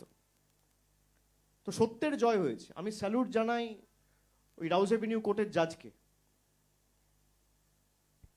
আচ্ছা, একটা ছোট প্রশ্ন ছিল, একটা অন্য প্রসঙ্গে আমরা চলে এলাম এই প্রশ্নের পরিপ্রেক্ষিতে। আগের যে বিষয়টি নিয়ে আমাদের আলোচনা হচ্ছিল, আপনি প্রায় দীর্ঘক্ষণ সাংবাদিক সম্মেলন করলেন, যে আশঙ্কাগুলো করা হচ্ছিল সেই আশঙ্কাগুলোর জায়গায় এসে আমরা এখন এই মুহূর্তে দাঁড়িয়েছি, এবং এই যে 60 লক্ষ বিচারাধীন যে নাম, তার সম্পূর্ণ করতে গেলে আপনি যে কথাটা বলছেন যে 3-4 মাস লাগবে, সেক্ষেত্রে দাঁড়িয়ে তাহলে কি আমরা ভোট পিছিয়ে যাচ্ছে এই আশঙ্কা করে সেটা- নেব, নাকি পুরনো লিস্টে ভোট হোক সেই দাবি তোলা না, হবে? সেটা তো আপনাদের আমি তরফ বলতে পারি না, আমরা আমাদের কথাটা প্লেস করতে পারি যেহেতু মামলা সাবজুডিস। বাকি সিদ্ধান্ত সুপ্রিম কোর্টের। সুপ্রিম কোর্টে আমরা বলতে পারি যে কোনোভাবে তাহলে যারা অমীমাংসিত রয়েছে তাদের ভোটার রাইটস দেওয়া হোক বা কিছু একটা করা হোক, সেই প্রেয়ার তো আমাদের থাকবেই। বা কোনো মতে আগামী 20 দিনের মধ্যে, 15 দিনের মধ্যে, 10 দিনের মধ্যে যবেই ভোট ঘোষণা হবে তার আগে এই 60 লক্ষ কেস ক্লিয়ার করা হোক। তো আমাদের তো দাবি এই থাকবে যে যারা যোগ্য, এটা তো সবাই যোগ্য, এরা ইনিউমারেশন ফর্ম ভরেছে এবং এদের ন্যাশনালিটি এস্টাবলিশড, নাগরিকত্ব নিয়ে কোনো প্রশ্ন নেই। এবার কারোর হয়তো দাদুর সাথে বয়সের ফারাক, বাবার সাথে বয়সের ফারাক, পদবিতে সমস্যা, এই কারণে তাদেরকে অমীমাংসিত বা বিচারাধীন ক্যাটেগরিতে জোর জবরদস্তি ঢুকিয়ে দেওয়া হয়েছে। কিন্তু এটা তো ঢুকিয়ে দেওয়া মানে এই না যে তাদের ফান্ডামেন্টাল রাইট বা ইলেকটোরাল রাইট আমি কেড়ে নেবো। যে করে হোক আমরাও চেষ্টা করব, আর না হলে আমরা শেষ দেখে ছাড়বো, মানুষের কাছে যাব। একদিকে যেমন তৃণমূল সুপ্রিম কোর্টেও লড়বে, মমতা বন্দ্যোপাধ্যায় রাস্তাও থাকবে। Sir just trying to understand, মানে what is the way head? আমরা এখন একদম কনফিউজ যে ইলেকশন কমিশন যদি ইলেকশন অ্যানাউন্স করে দেয়, সুপ্রিম কোর্ট একবারও বলেনি যে ইলেকশন হতে পারে না। সুপ্রিম কোর্ট বলেছে will not be creating any impediment in the SIR work. Supreme court এটাও বলেনি যে এসআইআর না হওয়া পর্যন্ত ইলেকশন অ্যানাউন্স হতে পারে না। যদি এর মাঝখানে ইলেকশন অ্যানাউন্স করে দেয়, দেন হোয়াট হ্যাপেন্স? এর মাঝখানে যদি ইলেকশন অ্যানাউন্স করে দেয় তাহলেও সুপ্রিম কোর্ট যাওয়ার আমার রাইট আছে। সুপ্রিম কোর্ট ক্লিয়ারলি বলেছে যে কেসগুলো আন্ডার অ্যাডজুডিকেশন রয়েছে তাদের সাপ্লিমেন্টারি লিস্ট তোমাকে পাবলিশ করতে হবে। It can be partly, it can be fully. তো তুমি যদি পার্টলি পাবলিশ করো ইলেকশনের আগে তাহলে ওয়েল অ্যান্ড গুড, আর যদি না করো তাহলে সুপ্রিম কোর্টকে আমি জানাবো, পরবর্তী সিদ্ধান্ত সুপ্রিম কোর্টের। মানে আমি আমার কথা প্লেস করতে পারি, সুপ্রিম কোর্ট কি করবে কি না করবে, আর যেখানে যেখানে বাদ গেছে মানুষের কাছে যাবো, বিচার চাইবো। আমাদের যাওয়ার তো দুটো, মানুষ, সাধারণ মানুষ যদি বিপদে পড়ে যাওয়ার তো দুটো তিনটেই রাস্তা, হয় মানুষের কাছে যাও ডেমোক্রেসিতে, নইলে তুমি পার্লামেন্টে যাও, নইলে তুমি সুপ্রিম কোর্টে যাও। এই তো রাস্তা, হয় কোর্টের কাছে বিচার চাও, নইলে তুমি পার্লামেন্টে কোনোভাবে বিচার চাও, বা রাষ্ট্রপতির কাছে চাও, নইলে মানুষের কাছে চাও। এখানে যারা সুপ্রিম কোর্টের যে নির্দেশ দেওয়া হয়েছে সেই নির্দেশও মানা হচ্ছে না। জুডিশিয়াল অফিসারদের যে এসওপি তৈরি করা হয়েছে, সুপ্রিম কোর্টের আদেশ কোথাও নেই যে জুডিশিয়াল অফিসারদের এসওপি তৈরি করবে ইলেকশন কমিশন। এই কারণেই দেরিটা হচ্ছে। এগুলো আমরা সুপ্রিম কোর্টেও বলবো, তারপর যা সুপ্রিম কোর্ট রায় দেবে সেটা মেনেই আমাদের কাজ করতে হবে।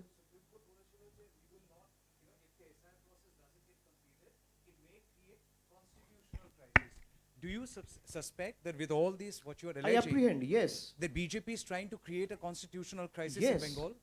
Yes, and to me it looks like a very carefully drafted strategy where they're taking the judicial route without putting any blame on any judges or justices. They're taking the judiciary route to delay the election and impose something like a precedence rule. Because they can't face the people. They doesn't have the courage to face the people. So we can only hope that the judiciary acts and stand up to protect the soul of the country. That's it. দুটো প্রশ্ন। প্রথম প্রশ্ন হচ্ছে আপনি নিজেও বললেন যে রাজ্যে একাধিক সংখ্যালঘু বিধায়ক, আপনাদের নেতা, তাদের নাম বাদ দেওয়া হয়েছে। বিজেপি বারবার খালি সংখ্যালঘু বলে না, সংখ্যালঘু রয়েছে, তপশিলি রয়েছে, এসটি রয়েছে, একাধিক রয়েছে। বিজেপি আমি যে বিডিওর নাম বললাম সব তো হিন্দু। আমি যে বিধানসভাগুলো আপনাকে দিলাম সেখানে বিজেপি কোথাও 18,000 20,000 ভোট পেয়েছে। 18,000 20,000 ভোট মানে 8-10% ভোট। এবার যেখানে আমি 10% ভোট পেয়েছি, 2,000 কোটি টাকা 2,500 কোটি টাকা খরচা করে, হাজার হাজার কোটি টাকা নেতারা এসছে গেছে, টাকার পর টাকা ঢেলেছে, তারপর 20,000 22,000 ভোট, 18,000 ভোট একটা বিধানসভায়। তা প্রতিহিংসা পরায়ণতার এটা একটা নিদর্শন যে এক একটা বিধানসভা থেকে 75% 80% নাম আন্ডার অ্যাডজুডিকেশনে পাঠিয়ে দেওয়া। না, বিজেপি বারবার তো বলেছে যে সংখ্যালঘু এলাকায় বেশি করে নাম বাদ যাবে, এই আশঙ্কা বিজেপির একাধিক নেতার গলাতেও শোনা গিয়েছে। আপনার কি মনে হয় কোথাও গিয়ে বিজেপির কথাতেই নির্বাচন কমিশন এই এটা আশঙ্কা নয়, এটা টার্গেট, এটা বিজেপির আদেশ। নির্বাচন commission was the implementing authority, target setting authority তো বিজেপির নেতারাই। তো আমি দেখালাম আপনাকে, এটা কি আমার গলা?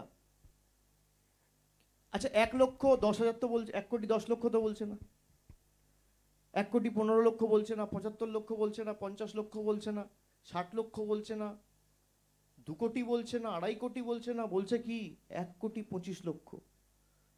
আর আজকের লিস্ট 1,24,00,000। এটা কাকতালীয়। তাহলে এরা যদি এত বড় অ্যাস্ট্রোলজার হয়, তাহলে এদের তো পলিটিক্যাল প্রেডিকশনগুলো ম্যাচ করা উচিত।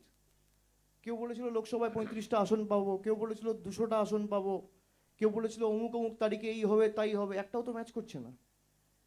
যেখানে নির্বাচন কমিশন যুক্ত সেখানেই ম্যাচ করছে। তাহলে কি রেফারি ফিক্সড? আমার প্রশ্ন এটাই। দাদা এর বাইরে একটা প্রশ্ন করি। আমরা একটি সাক্ষাৎকারে দেখতে পেলাম সজল ঘোষ, সৌরভ গঙ্গোপাধ্যায় আমরা জানি যে বাংলার গর্ব এবং একই সঙ্গে অমর্ত্য সেন।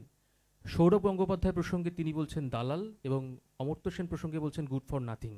কার্যত এই বাঙালিদের এই শব্দ ব্যবহার করা কিভাবে ব্যাখ্যা করবেন? আপনি জিজ্ঞেস করবেন সৌরভ গঙ্গোপাধ্যায় যদি দালাল হয়, 2021 সালে অমিত শাহ দালালের বাড়িতে গেছিল কেন? কি দালালি ছিল? সজল ঘোষকে জিজ্ঞেস করবেন। এক পাশে দিলীপ ঘোষ আর শুভেন্দু অধিকারীকে নিয়ে সৌরভ গঙ্গোপাধ্যায় যদি দালাল হয়, তাহলে কি ঠেকা পড়েছিল দালালের বাড়িতে দেশের স্বরাষ্ট্রমন্ত্রী ছুটবে? তার কি দালালি ছিল? উত্তর উনি দিতে পারবেন, সজল ঘোষকে জিজ্ঞেস করবে। অমর্ত্য সেনের বিষয়ে তিনি বলছেন গুড ফর নাথিং। শুনুন, অমর্ত্য সেন নিয়ে তো বিজেপির একাধিক নেতা বলেছে, এরা তো এদের পেটে তো শিক্ষা দীক্ষা নেই। আমি তো বললাম অমর্ত্য সেনকে হিয়ারিং নোটিশ পাঠানো মানে দেশের নোবেল পুরস্কারটাও আন্ডার অ্যাডজুডিকেশন রাখা। রিচা ঘোষকে আন্ডার অ্যাডজুডিকেশন রাখা মানে একা মেয়েটা খেলে খেলে দলকে ফাইনালে নিয়ে গেছে। তার অবদান তো দেখেছি, কিভাবে জিতেছে। নভেম্বর, আর 3 মাস 4 মাস পুরনো ঘটনা। তার নামে আমাদের রাজ্য সরকার তরফ থেকে স্টেডিয়াম করা হচ্ছে। তাকে আন্ডার অ্যাডজুডিকেশন রাখা মানে দেশের তরফে যে ওয়ার্ল্ড কাপ ট্রফিটা জিতে এলো, সেই ওয়ার্ল্ড কাপ ট্রফিটাও তো আন্ডার অ্যাডজুডিকেশন রাখা। এখনো পর্যন্ত আপনার কাছে 243 জনের ফোন কল এসছে আপনি বললেন। এদের মধ্যে গত মাসে আপনার রণসংকল্প যাত্রায় আপনি বেশ কয়েকজন যারা বাস্তবে জীবিত কিন্তু কমিশনের খাতায় মৃত বলা হচ্ছে তাদেরকে হাজির করিয়েছিলেন বা দিল্লিও নিয়ে গেছিলেন। এই 243 বা আপনার তথ্য অনুযায়ী 1000 জন, এদের পাশে আপনি কিভাবে দাঁড়াবেন? 1000 জন বলছি না, আমি বলছি সংখ্যা বাড়তে পারে। এদের পাশে আপনি কিভাবে আগামী দিন দাঁড়াচ্ছেন? বা আমরা অলরেডি তাদের যা লোকাল সাপোর্ট দরকার, যেমন আমি ইতিমধ্যেই বললাম যে যাদের নাম বাদ গেছে এবং জীবিত রয়েছে তাদের প্রথমত ডিইওর কাছে অ্যাপিল করা এবং ফর্ম 6 অবশ্যই ফিল করে জমা দেওয়া, যাতে ফাইনাল লিস্টে তাদের নাম ওঠে। এবং সেক্ষেত্রে তাদের যা সাহায্য সহায়তা লাগবে, আমাদের নির্দিষ্ট সে বিধানসভা বা সে পঞ্চায়েতের প্রধান হোক বা অঞ্চল সভাপতি হোক বা সেই বিধানসভার এমএলএ হোক, তাদেরকে বলা রয়েছে সেই মানুষগুলোকে সাহায্য প্রদান করার জন্য।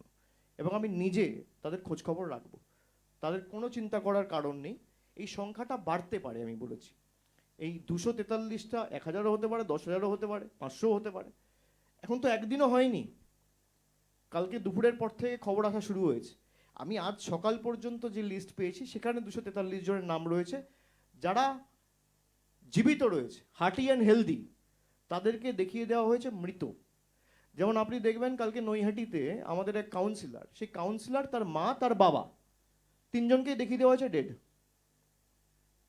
আরে এটা তো ক্রিমিনাল অফেন্স। যারা কাজ করছে তারা ভাবছে যে আমরা পদে আছি, আমাদের বিরুদ্ধে কোনো মামলা হবে না। হবে, সব হবে। বিজেপি থাকবে না, দেশের সংবিধান থাকবে। যেদিনকে আপনি পদে থাকবেন না, এফআইআরও হবে, আপনাদের বিরুদ্ধে ব্যবস্থাও হবে। এসব টেম্পোরারি। তখন কোনো গুজরাটের নেতারা বাঁচাতে আসবে না, কারণ তাদের বিরুদ্ধেও মামলা হবে, তাদেরকেও টানা হবে। তারা যেভাবে দেশটাকে ছাড়কাড় করেছে নিজেদের স্বার্থ চরিতার্থ করতে, কাউকে স্পেয়ার করা হবে না। এবং মানুষই এদের অ্যাডজুডিকেশনে রাখবে। মানুষ তো ডেকেছে, বিজেপিকে তো সিঙ্গেল মেজরিটি দেয়নি, তারপর বিজেপির এই দম্ভ। তা এরাই যদি 300 সিট পেয়ে ক্ষমতায় আসতো তাহলে কি করতো? মানুষ বুঝুক। আর শেষ প্রশ্ন, একটা বিজেপি বাংলায় পরিবর্তন যাত্রা শুরু করেছে, কিভাবে সেটাকে আপনি দেখছেন? কি পরিবর্তন যাত্রা? তাদের একটা কর্মসূচি নিয়েছে তারা গোটা রাজ্য জুড়ে। গণতান্ত্রিক দেশ, যে যা ইচ্ছা তাই করতে পারে, যে কোনো মিটিং করতে পারে, করুক, অসুবিধা কি আছে? ও রথযাত্রা, আমি তো বাঙালি, সচরাচর আমরা আষাঢ় শ্রাবণ মাসে রথ হয় শুনেছি, ফাল্গুন মাসে রথ হয় শুনিনি। ফাল্গুন মাসে চৈত্র মাসে রথ হয় কোনোদিন বাপের জন্মে শুনিনি। তো যারা রথযাত্রা করবো তাদেরকে বলবো রথটা সযত্নে রাখবেন, তার কারণ উল্টো রথ করে আবার ওটা এখানেই ফিরে যেতে হবে।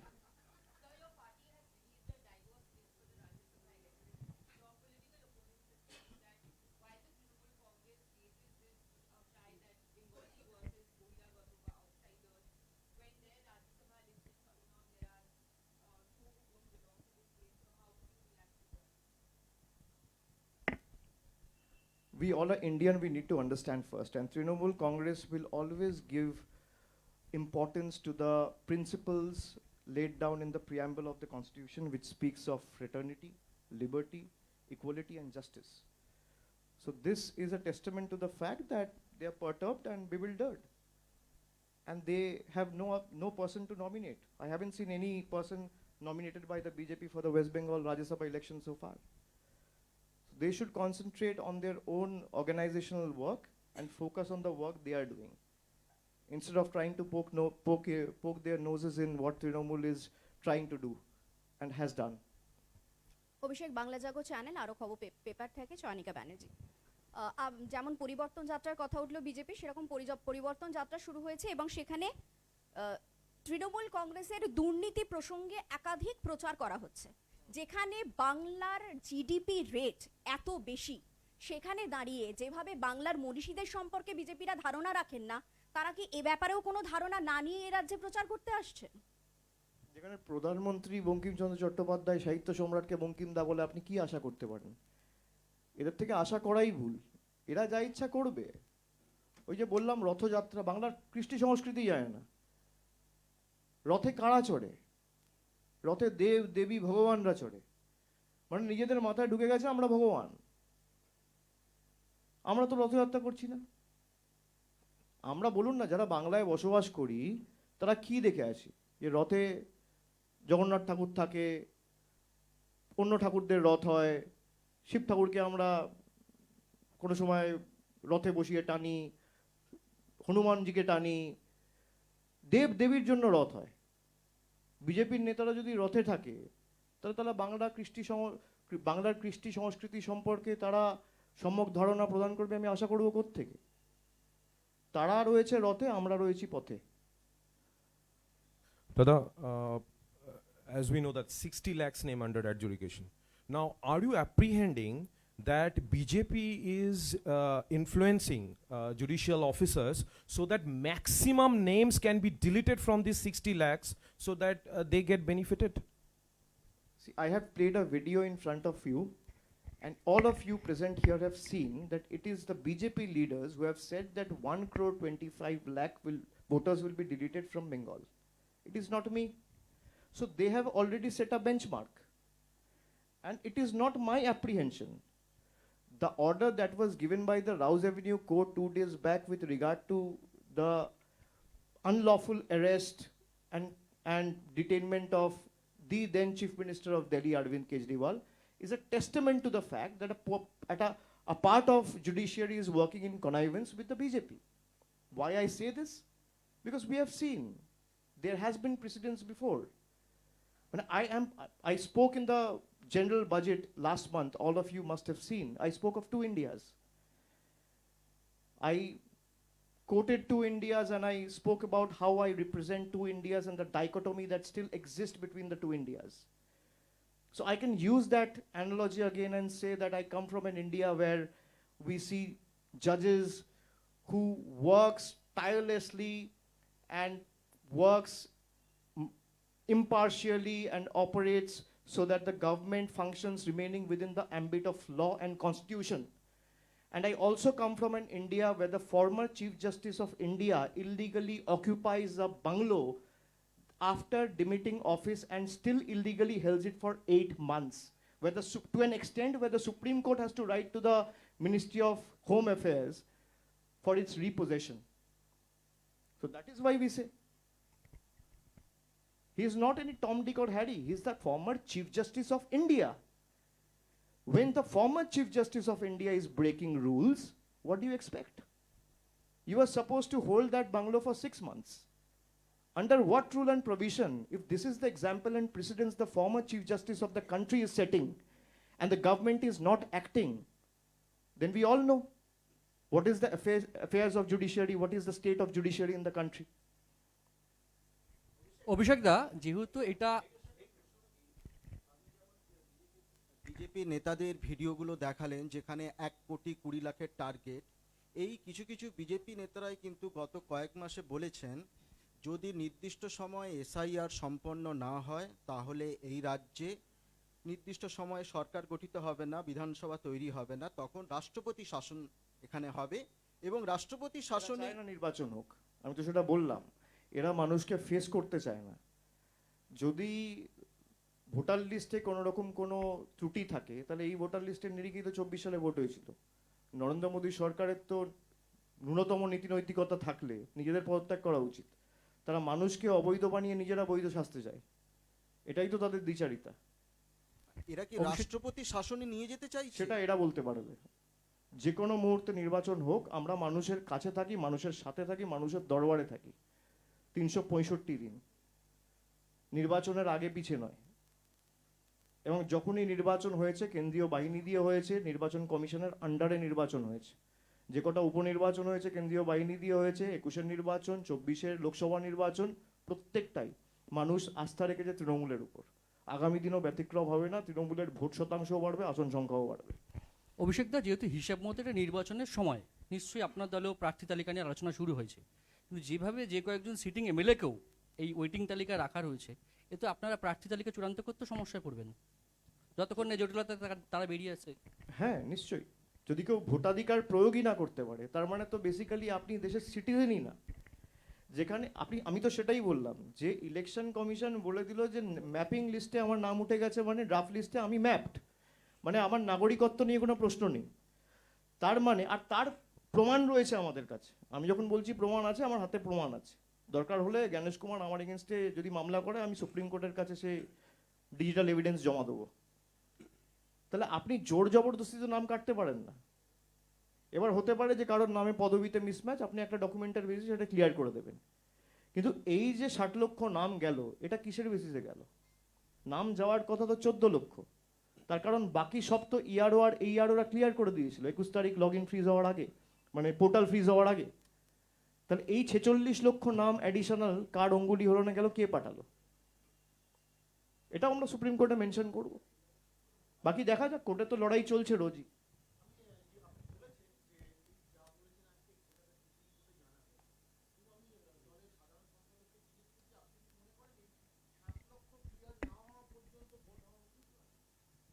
আমি বলেছি এদের ভোটার, প্রথমত আপনি বুঝুন একটা জিনিস, আপনারা এক প্রশ্ন আমাকে আলাদা আলাদা করে 5 জন করলেন। আমি বলছি ইলেকশন কমিশনের কথা অনুযায়ী আমার তার কাছে ডিজিটাল এভিডেন্স রয়েছে, রেকর্ড রয়েছে, সেই রেকর্ড আমি প্লেস করতে পারি যদি সুপ্রিম কোর্ট আমাকে আদেশ দেয়। আমার ড্রাফট লিস্টে নাম বেরোনো মানে আমি দেশের নাগরিক, ঠিক আছে? আমি যদি দেশের নাগরিক হই তাহলে তো আমার ভোটাধিকার থাকবে, আপনি তো আমার ভোটাধিকার কাটতে পারেন না। তাহলে আমার যদি কেস অমীমাংসিতও থাকে বা বিচারাধীনও থাকে, ভোটার রাইটস তো আমাকে দিতে হবে, because my identity, my nationality is established, my identity is under question. আমার ন্যাশনালিটি যদি এস্টাবলিশড হয়ে যায়, আমার ভোটার অধিকার আপনাকে দিতেই হবে, আপনি জোর জবরদস্তি কাটতে পারেন না। এটা চিফ ইলেকশন কমিশনার নিজে বলেছে। সুপ্রিম কোর্টে আমরা প্লেস করব, সুপ্রিম কোর্ট আমরা নিশ্চিত যে ইলেকশন কমিশনকে যা গাইডলাইন দেবার দেবে। Abhishek da, you did touch upon this point initially. আমি তাও একটু আরেকবার জিজ্ঞাসা করছি because I was seeking your reply in English. If you see the top 5 districts which has the highest number of adjudication cases, Murshidabad, Malda, Uttar Dinajpur, North 24 Pargana and South 24 Pargana. They're all Bangladesh bordering districts with high Muslim population.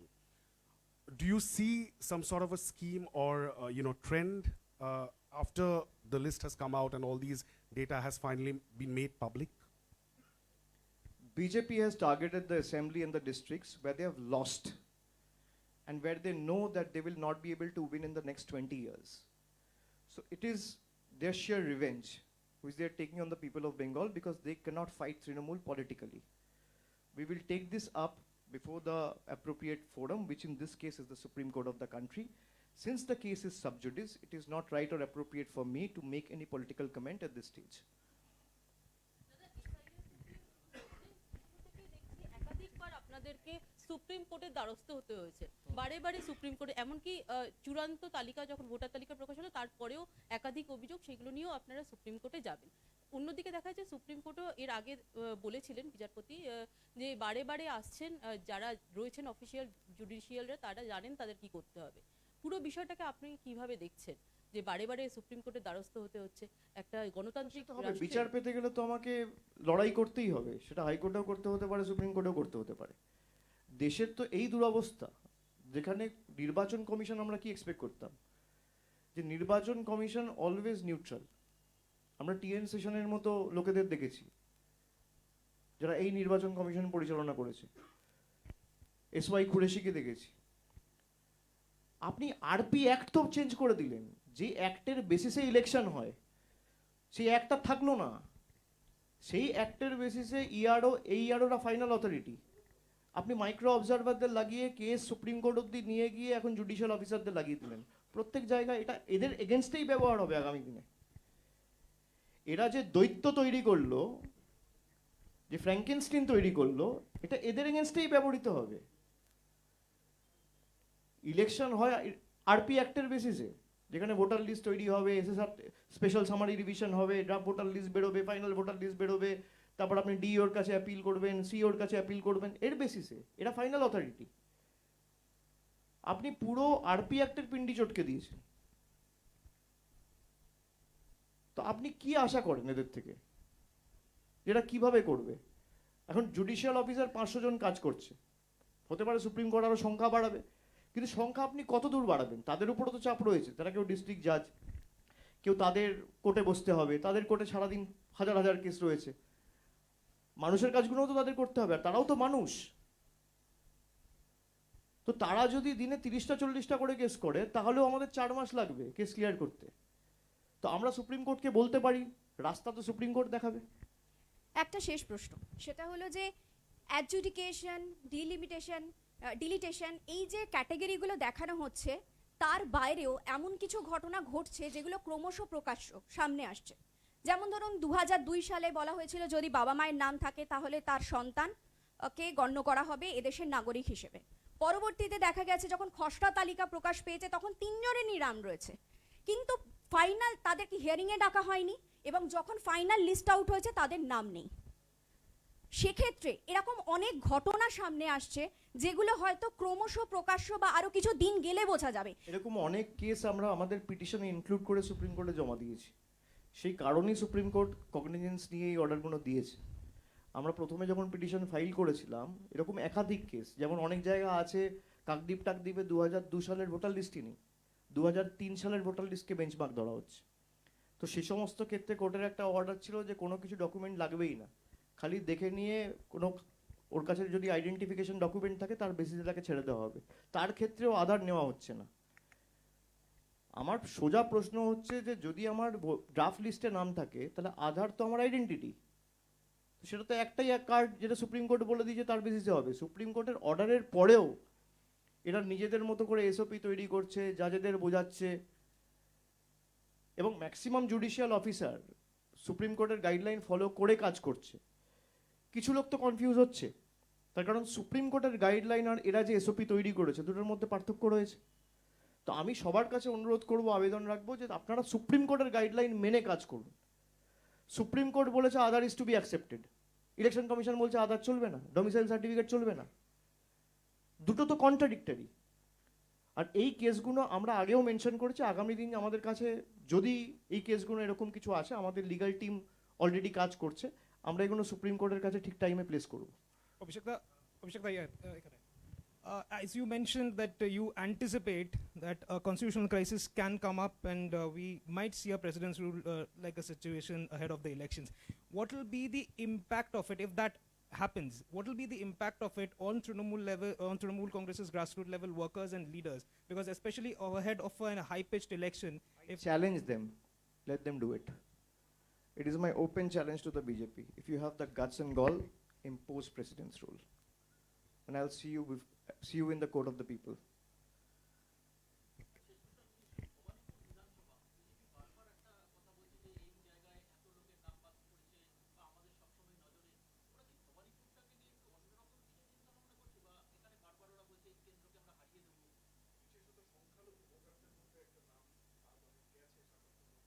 Mamata Bandyopadhyay margin আরও বাড়বে, ও যত করার করুক। এসব করে লাভ নেই। এসব ভাবছে যে 30,000 40,000, এখনো তো 1.5 লক্ষ নাম রয়েছে ভোটার লিস্টে। ভবানীপুরের ভোটার লিস্টে আমি যতদূর দেখছিলাম 1,58,000 না 1,60,000 নাম রয়েছে। 1 লক্ষ ভোট তো মমতা ব্যানার্জি পাবে খুব কম করে হলে। যদি 80% পোল হয় তাহলে 1,40,000 ভোট পড়লে 1 লক্ষ ভোট মমতা ব্যানার্জি পাবে। এরা 20,000 30,000 ভোট পাবে না। ওকে, আপনি বলেছেন যে বেছে বেছে সংখ্যালঘু মহিলা এবং এসসিদের নাম বাদ দেওয়া যাচ্ছে এবং তারা বিজেপিকে ভোট দেয় না। এই অংশ গত 1.5 দশক ধরে পশ্চিমবঙ্গে তৃণমূল কংগ্রেসকেই ভোট দেয়। এইটাকে মোকাবিলা করবেন কিভাবে? শুধু সুপ্রিম কোর্ট নাকি সাংগঠনিকভাবে মোকাবিলা? সাংগঠনিকভাবে তো তৃণমূল কংগ্রেসের BLA 2রা 5 মাস ধরে কাজ করছে, নইলে তো এরা অনেক আগে অনেক লোকের নাম বাদ দিয়ে দিত। আমি আপনাদের যে ভিডিওটা দেখালাম, এদের কৌশল কি ছিল? টার্গেট ছিল 1,25,00,000 নামের বাদ দেওয়া, অর্ধেক করতে পেরেছে। এবার অর্ধেক যেহেতু করতে পারেনি, একটা মরিয়া কামড় দেওয়ার চেষ্টা করছে। সেই কারণে 60 লক্ষ লোককে আন্ডার অ্যাডজুডিকেশনে দেখানো হয়েছে। এবার এরা চেষ্টা করবে কি করে হোক, যে করে হোক, 60 লক্ষ লোকের নাম বাদ দেওয়া হোক। এবার আমি আপনাদের উদাহরণস্বরূপ 5-7টা কেস বললাম, যেখানে এক একটা বিধানসভা থেকে 1.5 লক্ষ নাম আন্ডার অ্যাডজুডিকেশন দেওয়া হয়েছে। একটা বিধানসভার 90% ভোটার আন্ডার অ্যাডজুডিকেশন, এটা হতে পারে না। তা এটা যদি আমার পলিটিক্যাল রাজনৈতিক কোনো অভিসন্ধি বা ষড়যন্ত্র না থাকে তো হবে না। আমরা এর জন্য তাদের যা গ্রাউন্ড সাপোর্ট লাগবে, আমাদের BLA 2দের বলা হয়েছে, আমাদের BLA 1দের বলা হয়েছে, MLA ব্লক সভাপতিদের বলা হয়েছে, জায়গায় জায়গায় তৃণমূল কংগ্রেসের ক্যাম্প ছিল। পরবর্তীকালে এদের যেখানে যা সহযোগিতা লাগবে হিয়ারিং ভেন্যুগুলোতেও আমাদের লোকেদের বলা ছিল। হিয়ারিং ভেন্যুতে আমাদের লোকেরা উপস্থিত ছিল। যেখানে যার ডকুমেন্ট লাগবে আমাদের সীমাবদ্ধ সামর্থ্য এখতিয়ার অনুযায়ী আমরা অ্যাসিস্ট করেছি। এবং এদের নিশ্চিন্তে থাকতে বলুন, আপনিই বলে দেবেন, আমি তো আপনাকে বলছি যে কারোর নাম বিজেপির যে বাবা চাক লিস্ট থেকে বাদ দিতে তৃণমূল দেবে না। তার কারণ, যদি ড্রাফট লিস্টে নাম উঠে যায়, আমার নাগরিকত্ব এস্টাবলিশড, আর আমার নাগরিকত্ব এস্টাবলিশ থাকলে আমার ভোটার রাইটও আমি পাবো। বিজেপি চাইবে, আমরা করতে দেবো না।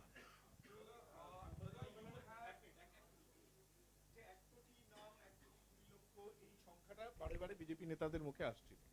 এবার বিজেপি নেতাদের মুখে একটা কথা বারংবার 2-3 দিন ধরে খুব বেশি রকম শোনা যাচ্ছে, যে পৃথিবীর কোনো শক্তি নেই এবারে নির্বাচনে তৃণমূলকে ক্ষমতায় আনা, তৃণমূল কংগ্রেস এবার ক্ষমতায় থাকবে না, বলছেন শ্রমিক ভট্টাচার্য। একই কথার শোনা যাচ্ছে নিতিন নবীনের মুখে, তিনি বলছেন এবারে সময় এসে গেছে বাংলা থেকে অনুপ্রবেশকারীদের তাড়াবার।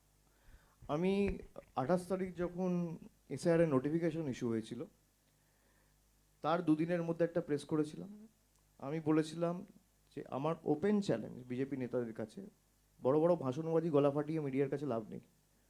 আপনি যদি মানুষের উপর আস্থা ভরসা রাখেন, আপনি আমার চ্যালেঞ্জ অ্যাকসেপ্ট করুন। আমার চ্যালেঞ্জ কি? যে আপনি SIR করুন, FIR করুন, বিচার ব্যবস্থা ইউজ করুন, সংবাদ মাধ্যম ইউজ করুন, এজেন্সি ইউজ করুন, কেন্দ্রীয় বাহিনী ইউজ করুন, ইনকাম ট্যাক্স ইউজ করুন, ED ইউজ করুন, CBI ইউজ করুন, যা আছে ইউজ করুন। তৃণমূল কংগ্রেস আরও শক্তিশালী হবে মানুষের আশীর্বাদে। তার মানে তৃণমূল কংগ্রেসের যা আসন সংখ্যা ছিল সেটা বাড়বে। যদি না বাড়ে, আমি এদের কাছে প্রকাশ্যে ক্ষমা চাইব। আর যদি বাড়ে, মানুষের কাছে ক্ষমা চেয়ে বাংলার যে 2 লক্ষ কোটি টাকা আপনারা গায়ের জোরে আটকে রেখেছেন, মানুষের কাছে নিঃশর্তভাবে প্রকাশ্যে ক্ষমা চেয়ে সেই 2 লক্ষ কোটি টাকাটা ছেড়ে দেবেন। এই আমার চ্যালেঞ্জ। আপনি আপনার চ্যানেলের তরফ থেকে বুমটা নিয়ে গিয়ে শ্রমিক ভট্টাচার্যের কাছে এই প্রশ্নটা করে ভিডিওটা আমায় পাঠাবেন। উত্তরটা দেখার আশায় আমি রইলাম।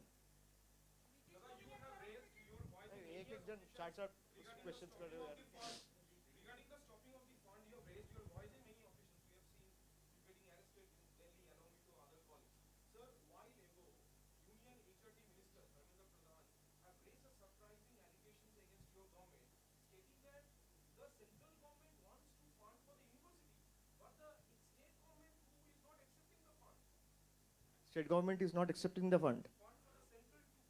Ask him to release the white paper. The PM also came and said that we have sent 40,000 crores to the state of West Bengal to give away houses. प्रधानमंत्री आवास योजना में 40,000 करोड़ रुपए दिया है. मैं तो 3 साल से व्हाइट पेपर मांग रहा हूँ. भाई 40,000 करोड़ रुपए आया है तो उड़ के तो नहीं आएगा, बैंक के थ्रू आएगा.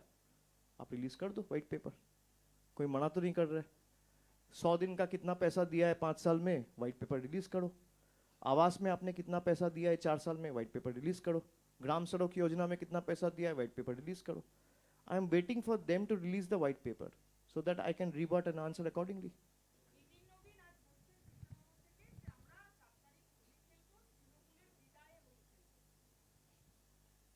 অনেক আবির কিনে রেখেছে, ইউজ হবে না. মেতে রেজাল্টের পর তাই হোলিটা আগে খেলে নিতে হবে. খেলে নি, আমরা সবাই মে মাসের প্রথম সপ্তাহে খেলবো. আমাদের তো সচেতন থাকতে হয়. হোলিতে অনেক দুর্ঘটনা ঘটে. যারা জনপ্রতিনিধি তারা হোলি খেলে না, তারা মানুষের সাথে থাকে, এলাকায় নজর রাখে, সবকিছু নজরদারিতে রাখে. আপনি বাজারে যান না, গেরুয়া আবিরের দাম বেশি না সবুজ আবিরের দাম বেশি, একটু খোঁজ নিয়ে আসুন.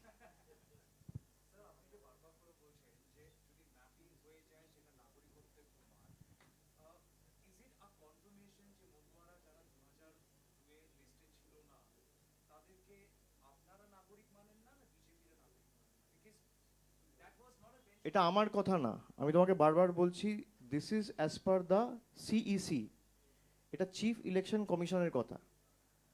আমরা এসআইআর এর বিরুদ্ধে ছিলাম প্রথম দিন থেকে. আমাদের বক্তব্য ক্লিয়ার, যারা বাংলায় বছরের পর বছর ধরে আছে তারা বাংলার সবাই নাগরিক. তাদের ভোটেই কিন্তু নির্বাচিত হয়েছে. তারা তো ইলেকটোরাল রাইট ছিল, তারা তো ভোট দিয়েছে, তাদের ভোটেই তো শান্তনু ঠাকুর নির্বাচিত হয়েছে. তা তারা যদি নাগরিক না হয় তাহলে শান্তনু ঠাকুরও এমপি না, অসীম সরকারও এমএলএ না, জগন্নাথ সরকারও এমএলএ না, এমপি না. আমরা সবাইকে নাগরিক মানি.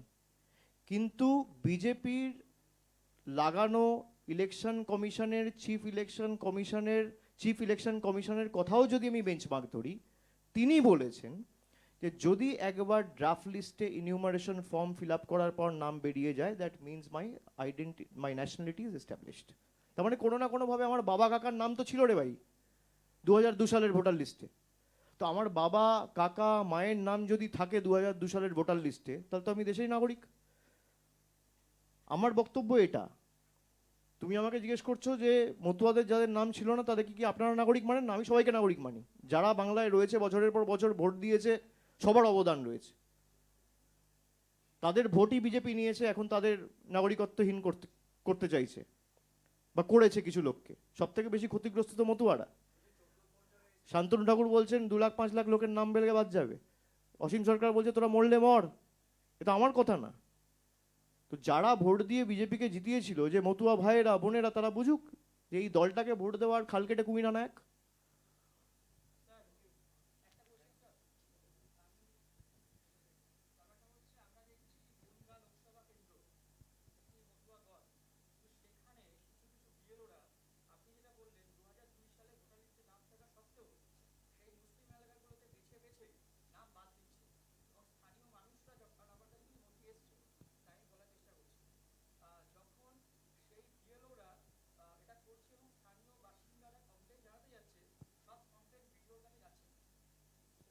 আপনার কাছে পার্টিকুলারলি কোনো নথি থাকলে আপনি আমাকে দিয়ে দিন.